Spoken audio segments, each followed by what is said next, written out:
Hello, everybody. Welcome back. Here we are for our next episode. Welcome, Michael, and straight over to you. Okay, Jacqui, hello to you. That was quick. Hello to all our listeners. We had a lovely session last podcast, didn't we, to finish off chapter 7. So I'll continue straight on with our new chapter.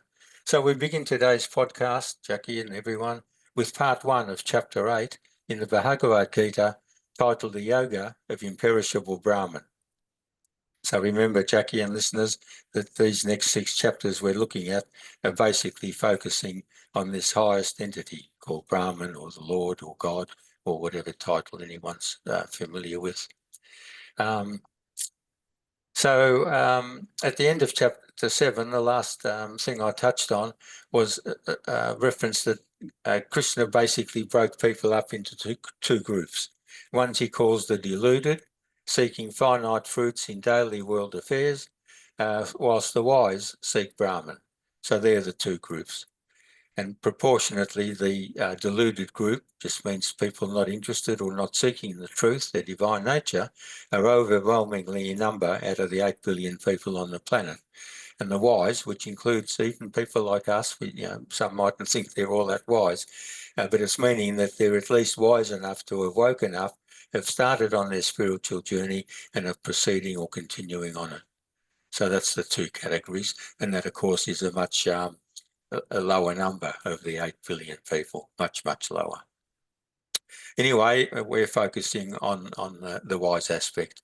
So in this chapter, we will explore a more detailed process to gain this imperishable Brahman. So the chapter begins with Arjuna in verses 1 and 2, right from the very start, Jacqui, 1 and 2. Arjuna asks in both those verses a number of questions, sort of rapid fire, one after the other. Asking a number of fairly deep and meaningful questions. And I've added on to that many of which we most likely, as seekers of truth, have also asked ourselves to some degree or other over the years that we've been working in this area. Questions such as, what exactly is this Supreme Spirit, Brahman? What is man's spiritual nature, his higher or inner self? What is the law of karma action? What is matter and what is divinity? What is beyond the elements, the creation, the whole creation? And at the time of death, how can the yogi, the seeker of truth, come to be united with thee? So there's a lot of questions there, aren't there, Jacqui? And very deep questions, Yeah. I might point out. Well, I said fairly deep and meaningful. Yeah, good. I think worth that reiteration, because I'm sure some of the people listening, like big questions for common day people are even things like, why am I here? Who am I? And what is this whole world or universe Yes. for? Yeah. Well, this I is mean, just a continuation. yeah, that's quite in deep, because I personally don't know too many people that have, even though I have mixed with a lot of spiritual or, people on the learning path, I've not heard people ask questions like that, even using that language. So there's a few components to process there. Well, all I can say, Jacqui, is that you asked me to do a summary of the Gita, the Excellent. teachings of the Gita, and I promised you and the listeners that I would do it and give it my best shot. Now, I can't leave all of this out, starting with verses 1 and 2, and we just pretend it doesn't exist. But No. on a serious note, Jacqui and listeners, I did say at the very beginning in podcast 1 that all I can do in these podcasts is give a brief, very broad brushstroke overview. Now, I'm glad you specifically asked you at this point, because I knew you'd sort of be raising your eyebrows pretty highly on behalf of the listeners as well. But seriously, it's I don't want to frighten anyone. Yeah, I don't want to be overpowering or overwhelming by reading this material out. As it is, I've made it as sort of user friendly and simplified as I can, without just not saying anything. But the point I'm really wanting to make is not for anyone to get stressed or frightened or give up or whatever, or say it's too hard, because as I explain it, it'll become a bit more understandable or self-explanatory. I'm not just going to leave the questions. Well, I'm going to give you answers, which Krishna does, of course. And just keep in mind, everyone, that the whole idea of listening to these sorts of podcasts or reading, a book like the Gita, if you're going to entertain that, is that you're wanting to broaden your understanding. You're saying, I don't know enough, so I need to understand more. And this is this is going to be a pretty easy way to understand it, in these podcasts, even though at different times it might seem a bit dark and heavy or so on. Is that a bit more reassuring, That's Jacqui? good. And please don't misinterpret my kind of comment on it as being not No. welcoming of how you phrase it or what you add. I think there's moments where perhaps for me and my gentle approach in life, I don't want people to feel alienated. And because I personally, even though I mix in some spiritual circles and I don't know people who phrase things like that, I suppose I'm really conscious that some of the listeners might just think, I've never heard anyone say anything like that. And that's a bit of a stretch. Like I'm not sure I'm asking those questions in life. So somewhere in the mix of this where like you're teaching what's there in this text, I'm softening a little and hopefully asking some questions or making commentary to reassure people that this is big stuff. Somewhere in the mix of all of this, hopefully we just reassure and educate and just give light to the fact that these are really big, deep topics, and it's okay to find them potentially overwhelming or Well, things we've never heard of, and we just learn and yeah. contemplate and go from there. I've mentioned on a number of occasions briefly throughout so far, Jacqui, that this is the greatest teachings available to any human being on the planet. So for it to be the greatest, it by definition means it's the deepest, the most meaningful, the most accurate, the most truthful. And if a person wants to eventually achieve self-realization, but even if not that, as we keep saying on occasions, that's the end goal. But if anyone wants to improve the quality of their life, they've got to start looking at this material sooner or later, one lifetime or another. If you just keep putting it off, well, you're not on your spiritual journey, or you're stagnating, you're not moving. The idea of a spiritual journey is that you're starting at one point and you're moving gradually across. And what moves you gradually across are things like new knowledge, obviously. Without new knowledge, you don't know what to try and what to experiment and what to put into practice. Mm. And just a little comment, a bit of humour on my part, folk. You mentioned Why do I get concerned at this point? you mentioned Jacqui there in your circles, and you haven't come across anyone like this or speaking this sort of language. Well, I did joke one time not long ago about you've all had the rest, and now you've got the best. So let's continue on. Now All the right, listeners can see why I have concerns with some elements of your humour. yeah, that's the least of your concerns, listeners. That's the least. That's a nothing. Don't worry about that. No, again, on a serious note, and this will sum it all up, what I've been saying and what you're asking as well, and we're both saying is, I've said before, it's the sound of truth that does the work. Yeah. So just all open up, all relax, and just listen. Don't try and take it all in. Don't try and remember it all. Don't try and be able to repeat it or write it down. Just listen. And the power of the words that I'm speaking will filter into the being and will be absorbed to a large extent, and it'll be sitting there in their background, and they'll be able to draw on that to build on as we go along and keep adding and keep them progressing on their journey.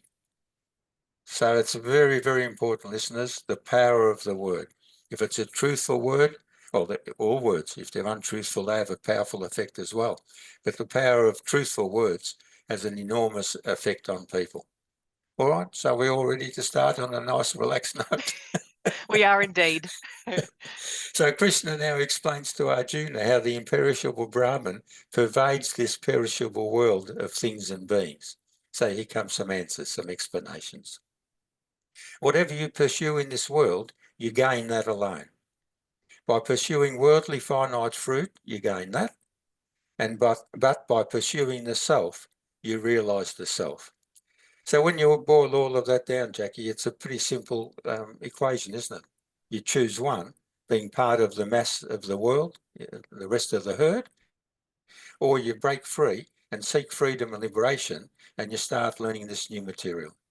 You start looking within, you start looking at the higher self, okay?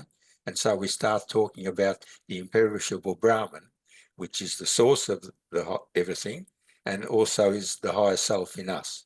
We come to understand that they're both the same thing when we understand it fully. So he goes on to say that the imperishable Brahman, the Supreme Spirit, is my highest nature. My karma action is the creative force that brings about this entire cosmos and all beings in it, and lives in them a spiritual consciousness. So that's a fairly neat summary. And I've just put a little note here to remind everyone that in chapter 3, when we started on karma yoga, the yoga of action, Krishna gave a brief description of that when he said, I'll bring about the whole creation and I'll sustain it, keep it all going. And he says, you likewise, Arjuna, and us, everyone, must also act. You can't just live in my creation and sort of take from me without contributing and putting back. And so our contributions are our selfless responses, our selfless actions is the way we contribute to the Lord's selfless contribution. And he says, if you don't do that, he says, verily, verily, you are a thief. So he says people who don't play their truthful role in creation are in a sense stealing from his creation, a bit like shoplifting or something like that. It's not a crime in a sense, but you're not doing what you're meant to be doing as a proper human being. Might sound harsh to some people, but that's the truth, folks. I think just one other comment there, if you don't mind me interrupting momentarily. No. This is perhaps more day to day in general, but I sometimes wonder, like even of myself, and certainly I witness this, I think, in other people, is that sometimes people might feel that, I mean, one, there's a courageous aspect to being yourself and making your contribution, being authentic in the world. Like you need to be brave to even do that in the first place. But I think sometimes we're not always attuned with confidently moving forward and being that person if we don't see some impact or some result. And I think it's just worth reminding ourselves that sometimes we don't actually see a result of our actions, but that doesn't mean that they're not impactful in some way.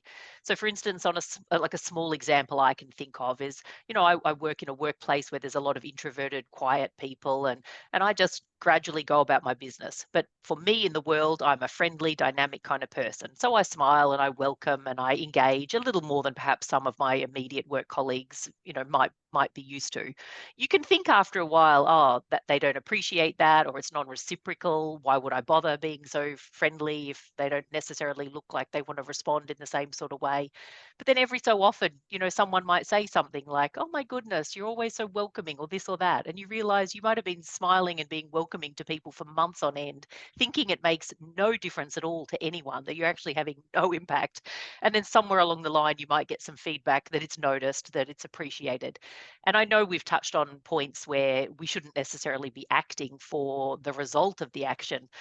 But I suppose it just feels relevant in that sense of we are all here to contribute, and we don't know what our contribution is because we don't know how people are going to be appreciating what we do or the impact. So I suppose in a way it's just a gentle reminder. Everybody be as courageous as they can, do what you feel to do when it's right and appropriate. And we can't always see the result. We can't possibly know the result. Sometimes there's feedback and sometimes there's not, but we just should be encouraged onwards anyway.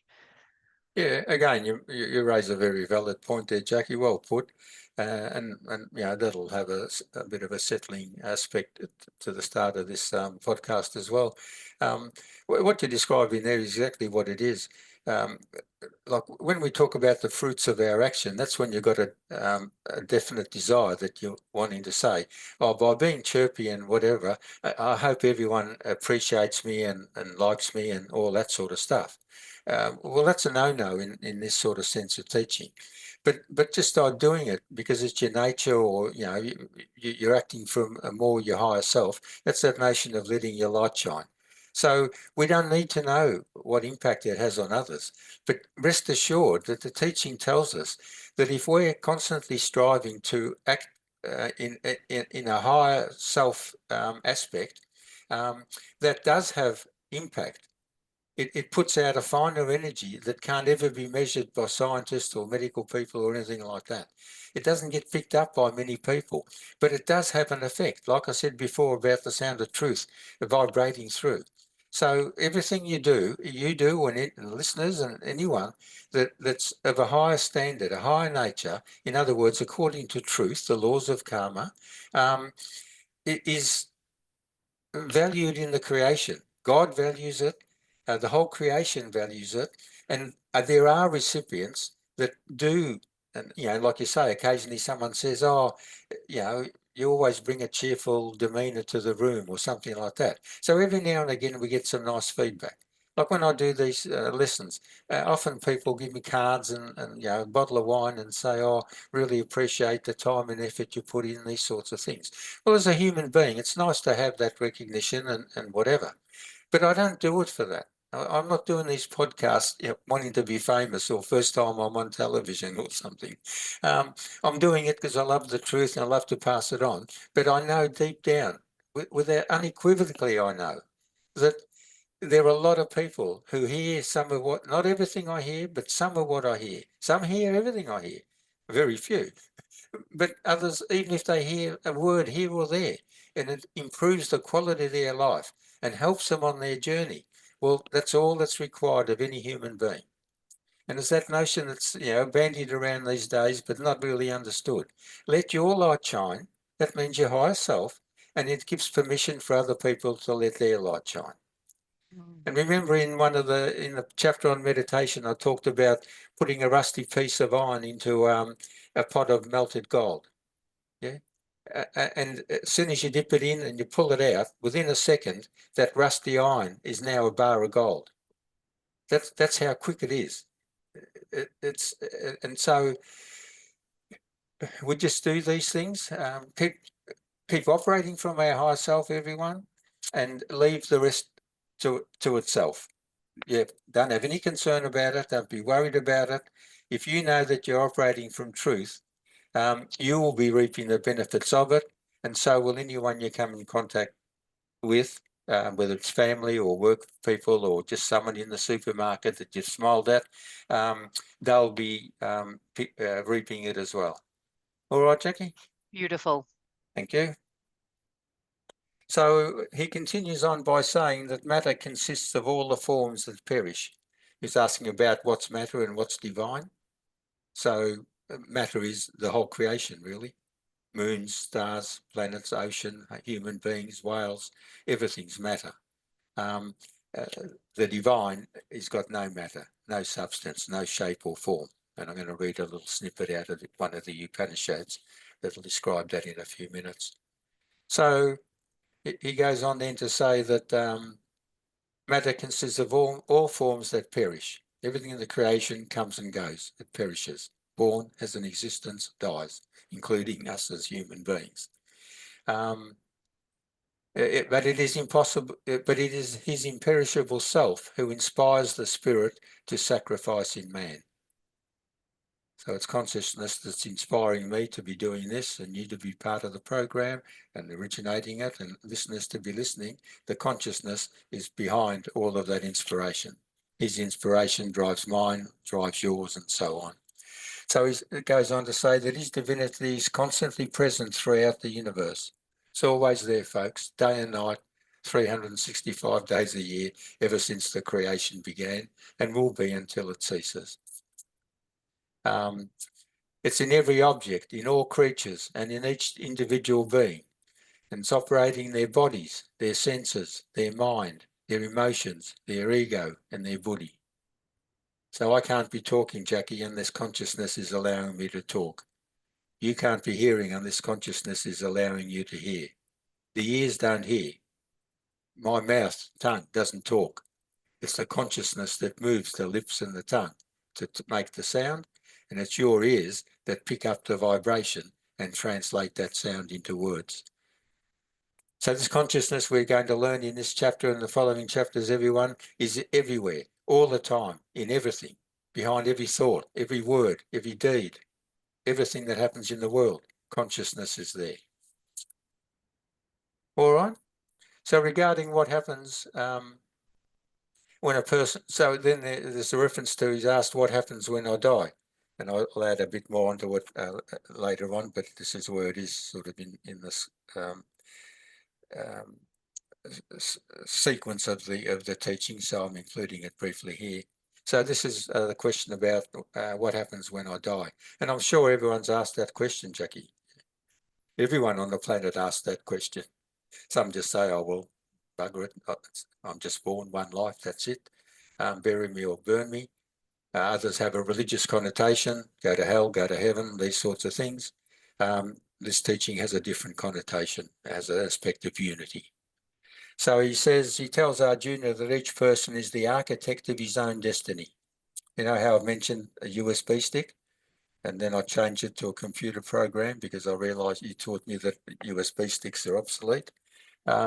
So the architect of our own destiny is that we come in with a computer program, that every individual is programmed. I showed the diagram last week about the cycles of birth and death. So we come in this lifetime with that portion of that cloud that I showed, and that's our destiny that plays out for this lifetime. Can't alter that, folk. That's it. That's set in concrete. But what you can make, the fundamental changes you make, is how you react when that destiny is playing out. And you can either react the way you've always done without knowledge and in ignorance, and you'll keep putting the same program on your computer. If you get new knowledge, well, then you're more careful of what you think, say, and do, and you'll change your responses in what happens in daily living. Is that all clear, Jacqui? Mm-hmm. So he tells that his thinking makes or mars his life. Makes or mars his life. Some reach great heights of perfection through their noble thoughts, and others degrade themselves through their base thoughts. And you don't have to be Einstein, Jacqui, or anyone listening, to see when you look around the world that between those two extremes, there's a whole range of 8 billion people. All operating from their computer program and all acting accordingly to what's on that program. And that's the best they could produce in the last lifetime because of the knowledge and so on and understanding that they had about who am I, what's the purpose of life, and what happens when I die. And the questions you added onto Arjuna's questions here at the start. Buddha says you are what you think. Now, Buddha's a universally loved person. Everyone loves, most people have heard of Buddha, they all love him. He says you are what you think. That's what you think is on your program, and that's who you are. So that's your nature, your personality. Don't try and blame it onto mum or dad or your teachers or the government or your best friend or your husband or wife or something. No, your nature is your own. Others have contributed a little bit to it, but your nature is your own. And that'll get expanded on more fully as we go along as well. So I've said all 8 billion people slot in here somewhere in between these two extremes. Yeah, noble thoughts that make you basically a realised being, and very the grossest of base thoughts would make you a murderer and a rapist and a pedophile and things like that. So I'll show a quick diagram out of my book, Jacqui, that'll just help illustrate that a little bit, I think.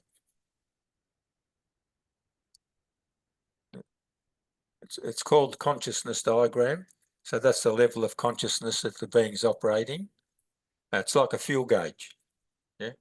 Down here, I've got 8 billion people drawn. It took me a long time, people, to draw those 8 billion people. And you can see that over here, in this part here, these are all the chakras for those people who understand chakras. They're the onion layers, if you like. There's the light of consciousness shining down on all of humanity. And people put those barriers there, and they don't reap the full benefit of the consciousness that's available to them. As we work on what we're doing now, discarding all of these, getting new knowledge, letting all of that stuff go. We talked about renunciation in the whole chapter, didn't we, Jacqui and folk? And so as we move across this way, there's the being that's got no layers and is in pure aspect. So this is the journey from there to there. You can say it goes this way.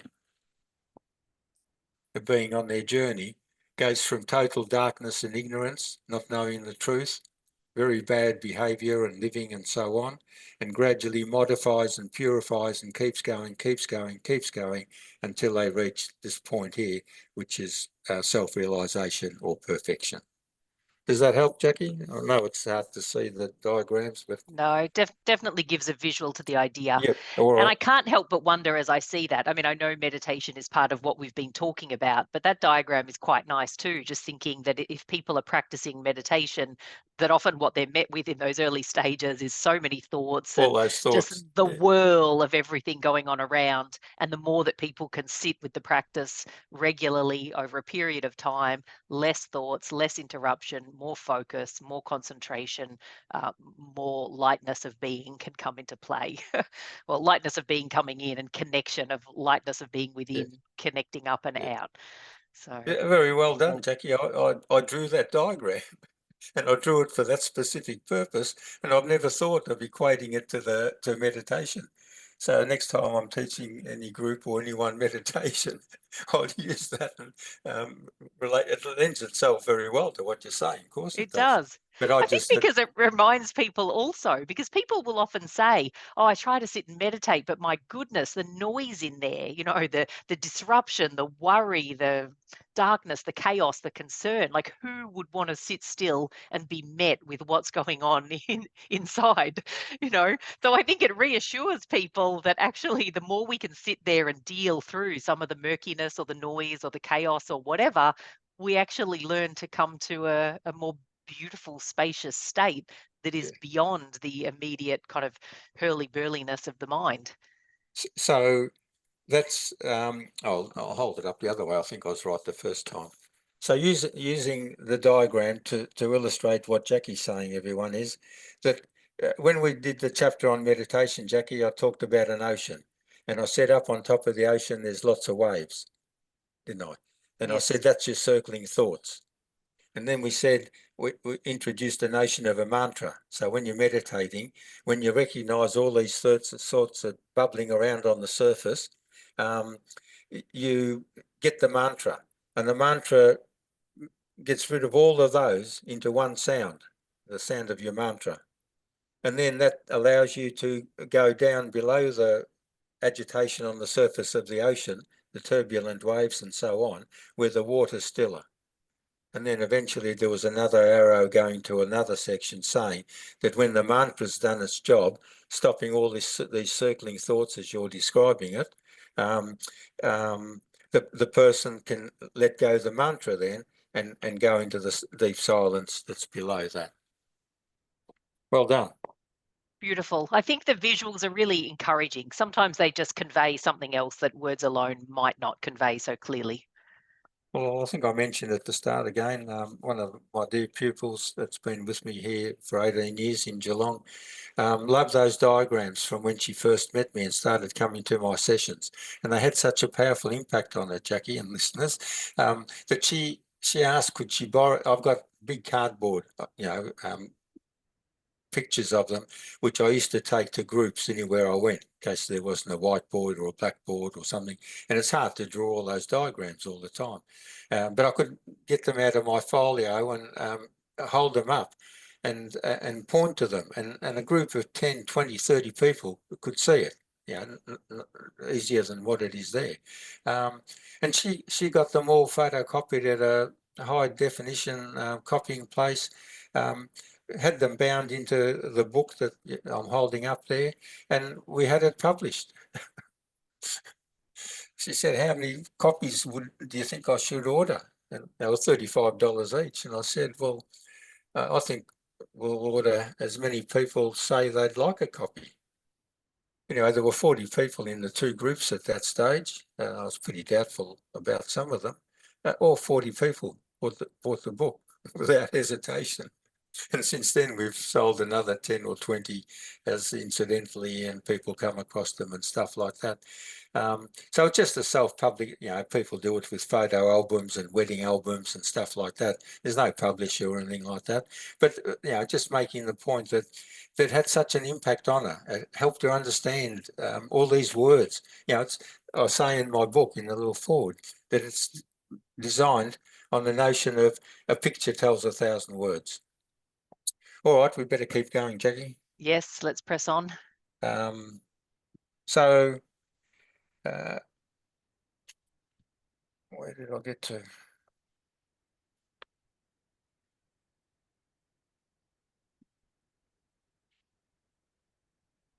So he says, he further advises Arjuna that throughout his life he should prepare for death by constantly living in a state of spiritual awareness, thinking of the divine content constantly. That simply means being in the now. The Hare Krishnas go around chanting Krishna, Krishna, thinking that's, but that's not what it means at all.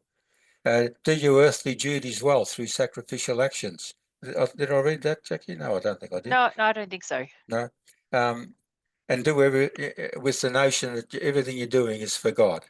Meditate always on me and fight courageously the battle between ego and buddhi and your mortal and your divine nature.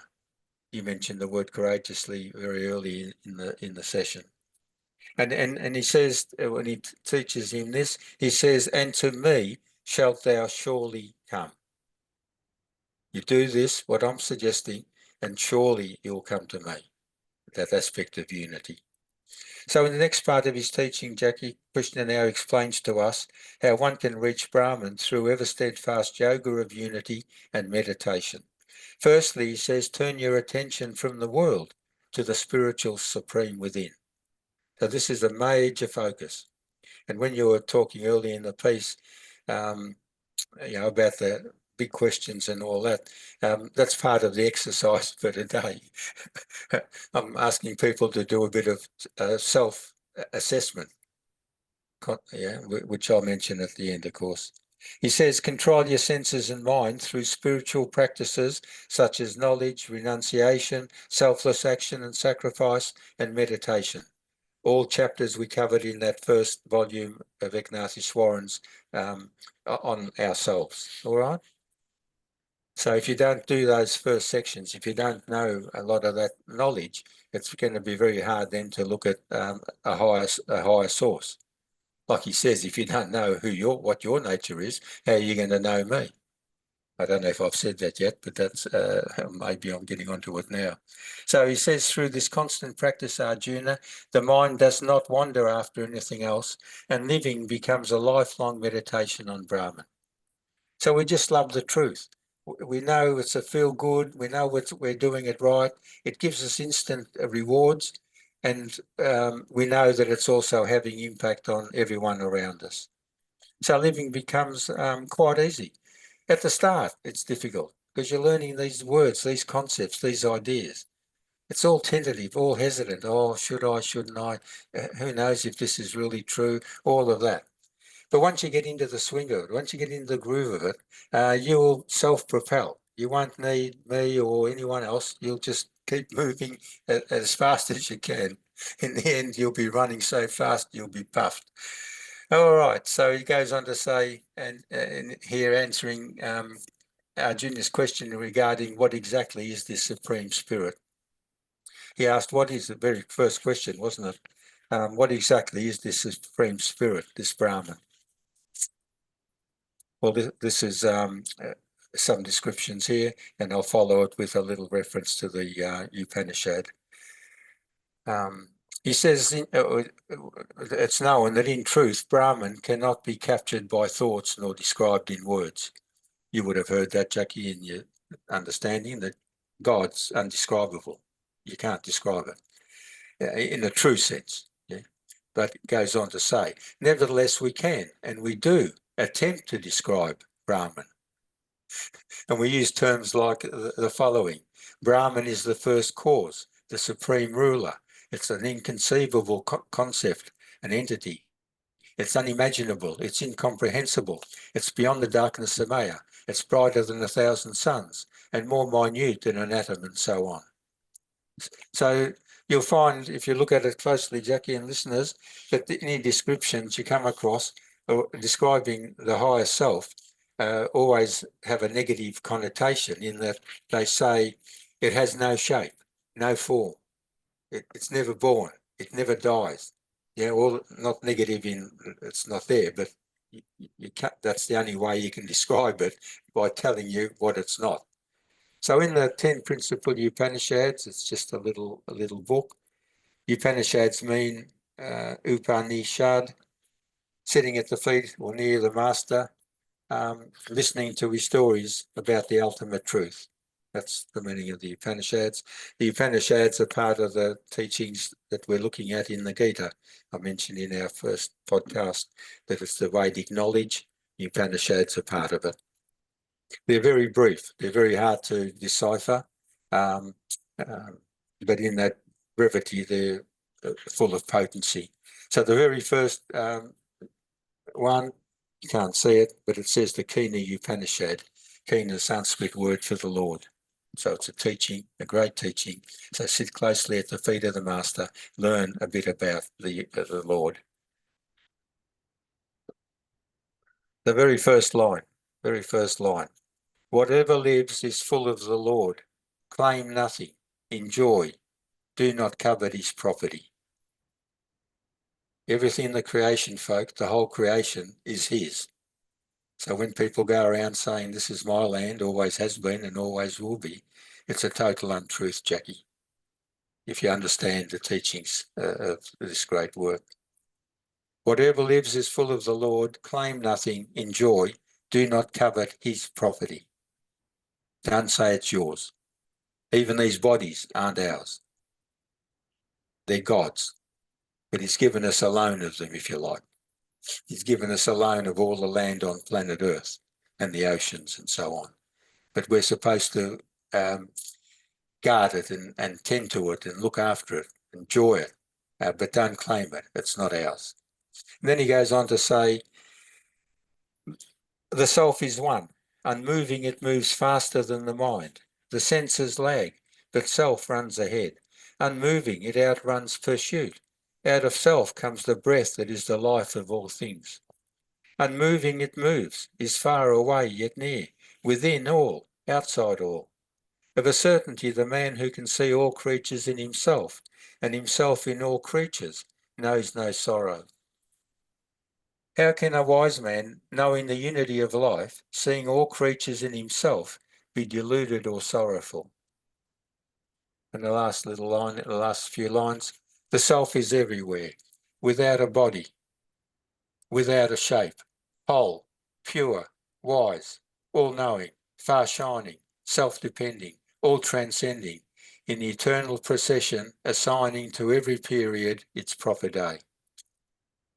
Meaning that last bit, that in the 20 billion year creation, every day will be assigned its proper aspect that it needs for that day, all coming from this brilliant source.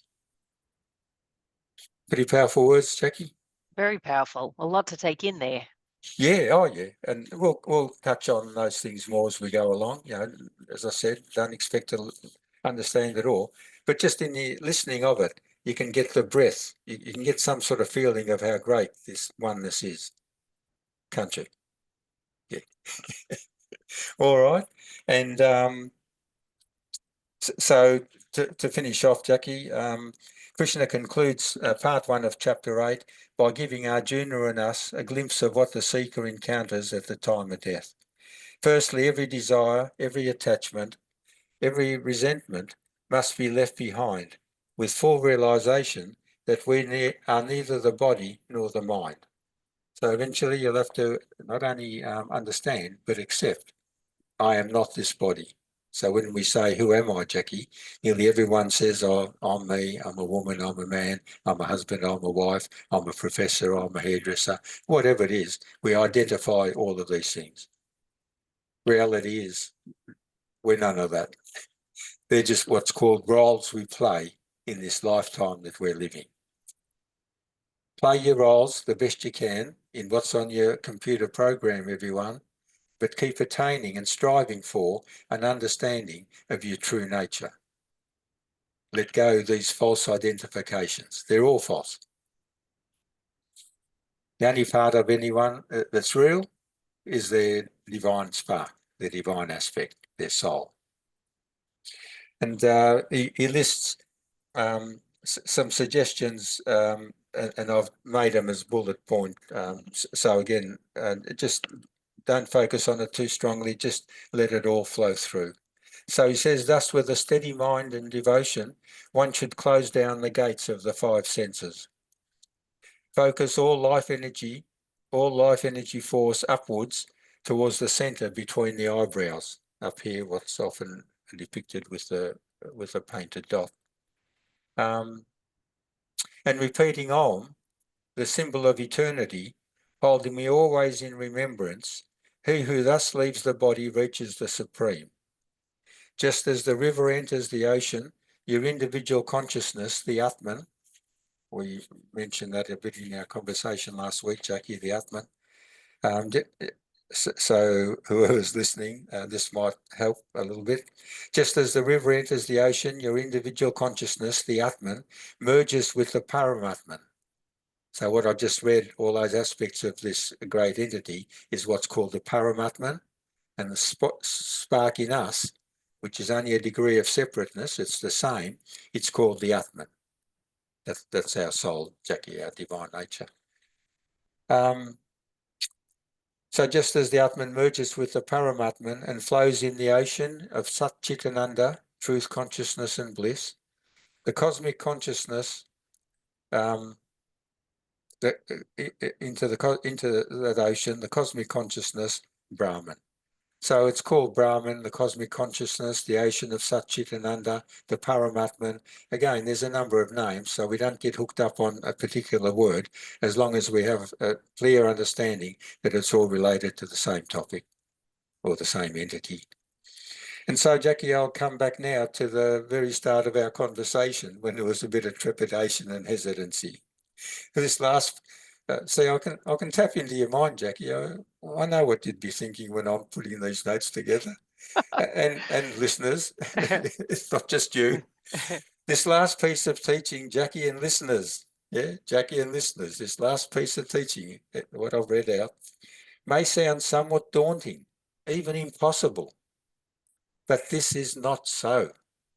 This is not so. In verse 14 of this chapter, Krishna reassures Arjuna that it's relatively easy.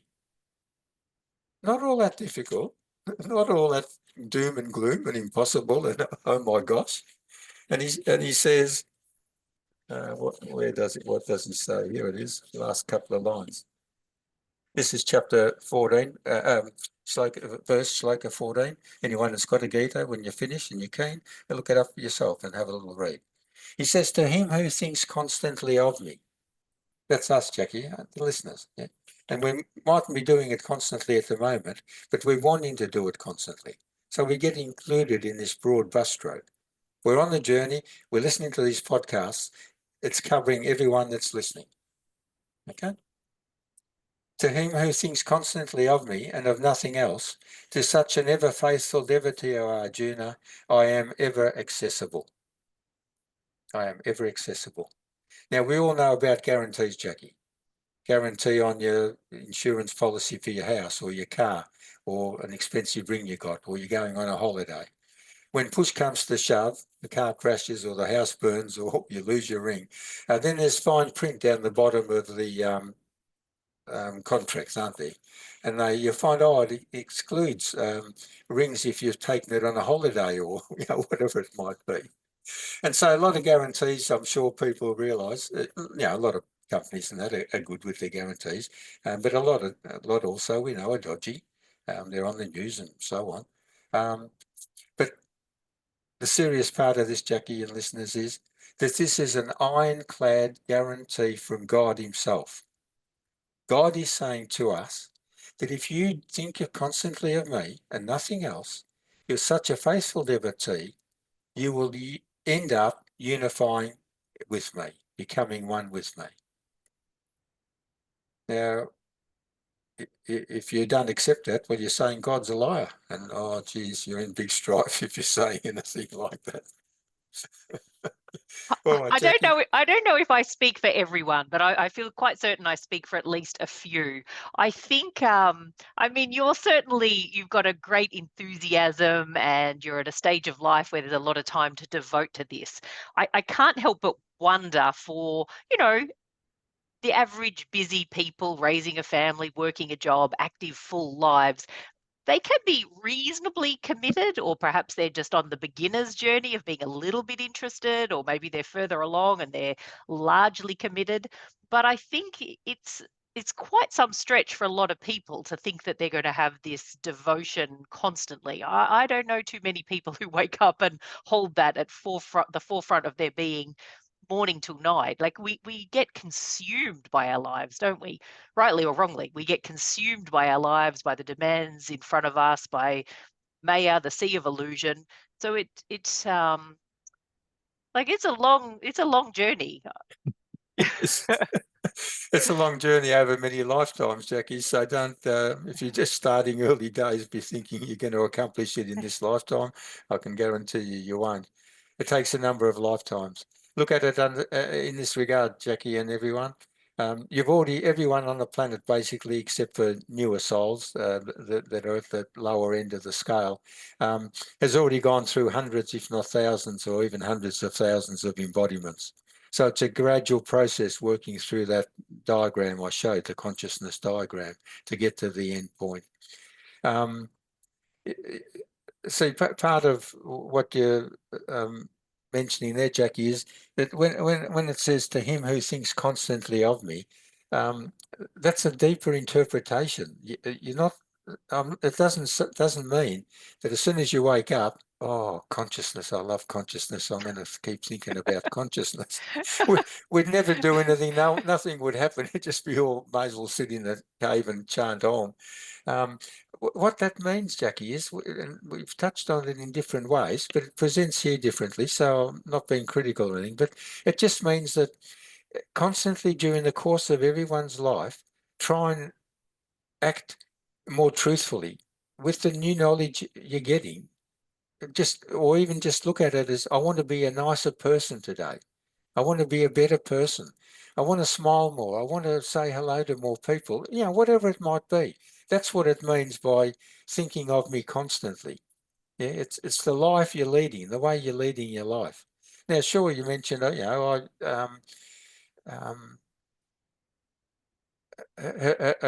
retired. I'm 80 years old. I've mentioned on a few occasions.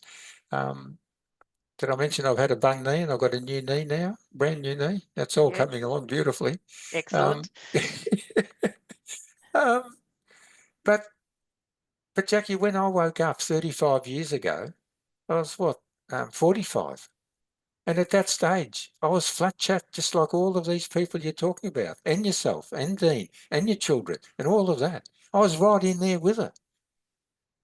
Now, because I see in hindsight, I'd had a number of lives in this work. So as soon as I got a glimpse of it, the yearning crept in on me very strongly. It's not going to happen to everyone.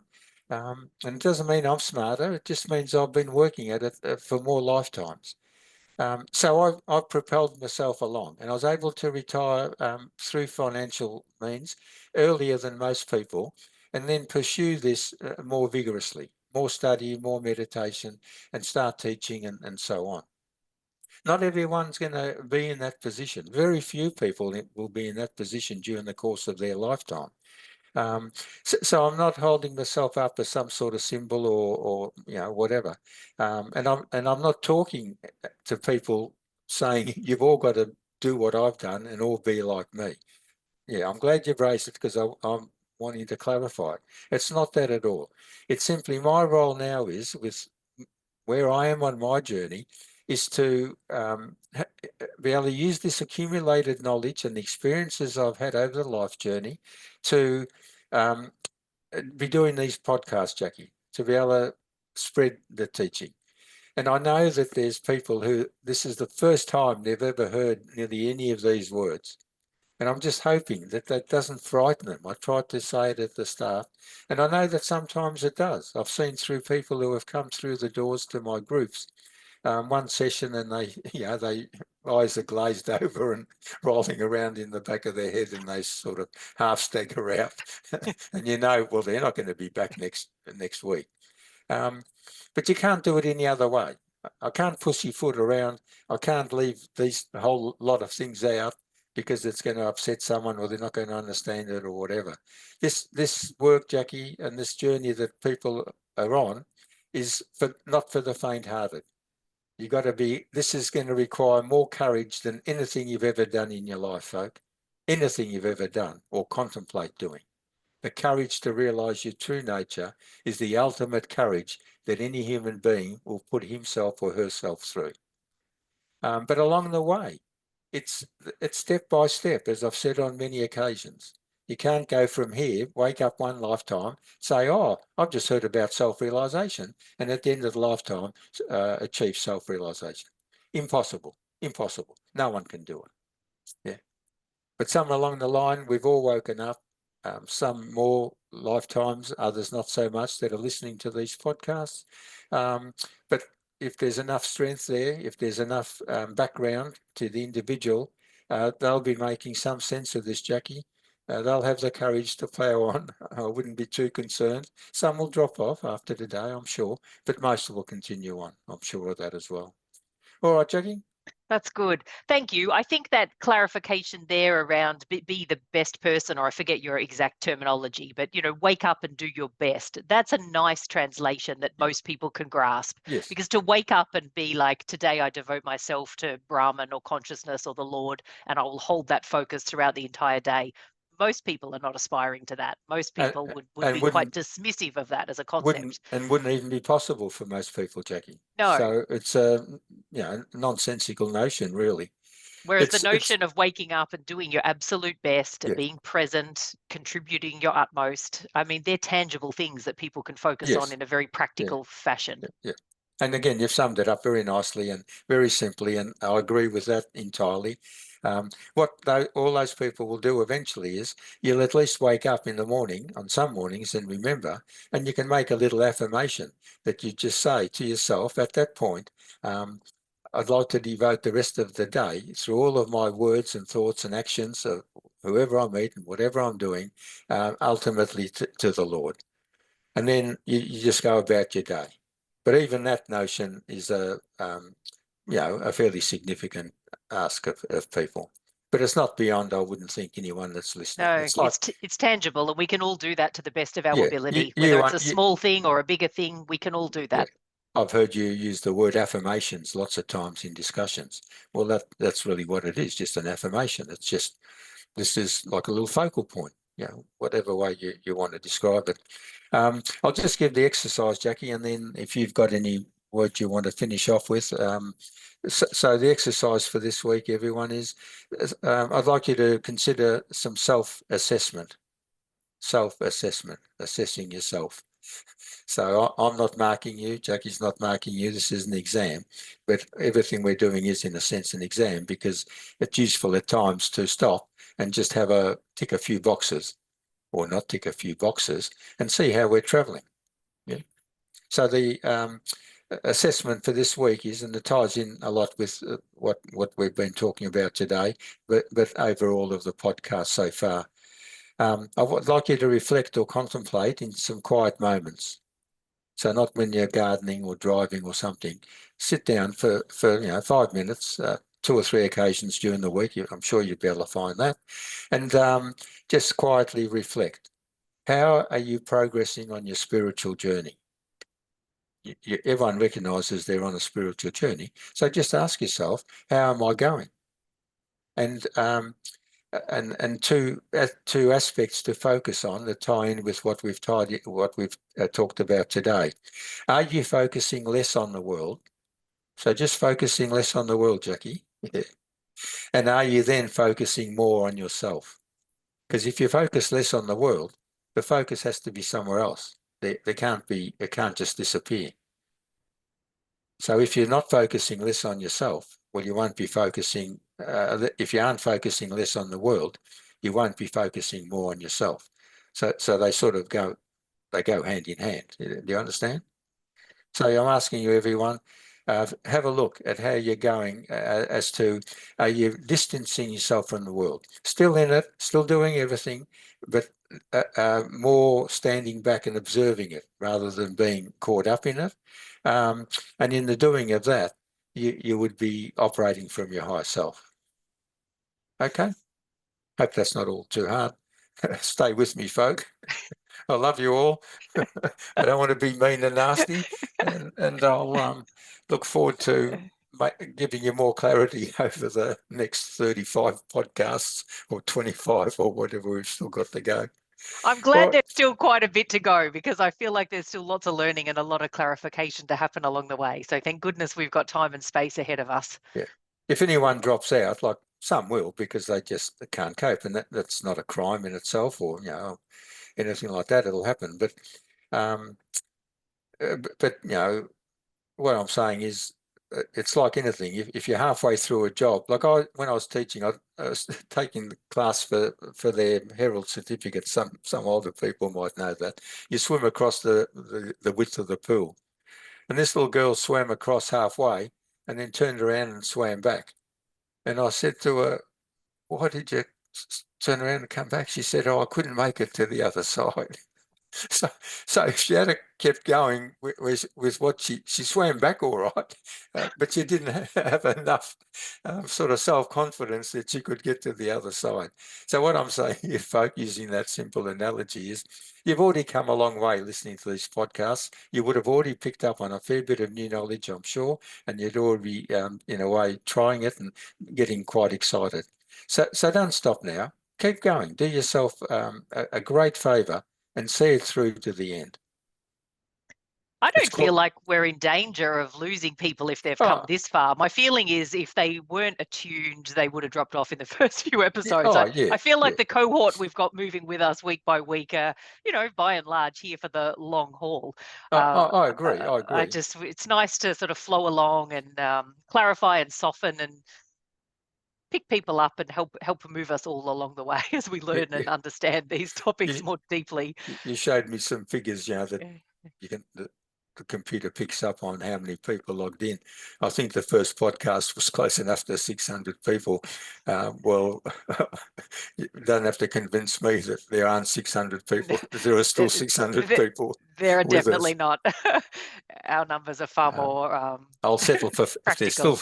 I'll settle for if there's still 550. That'd be great. Well, lucky you have a good sense of humour. All right, we will wrap up there. Thank you so much, Michael. Thank you, everyone, for tuning in. We will see you next week. Bye for now. Thank you, everyone. Goodbye.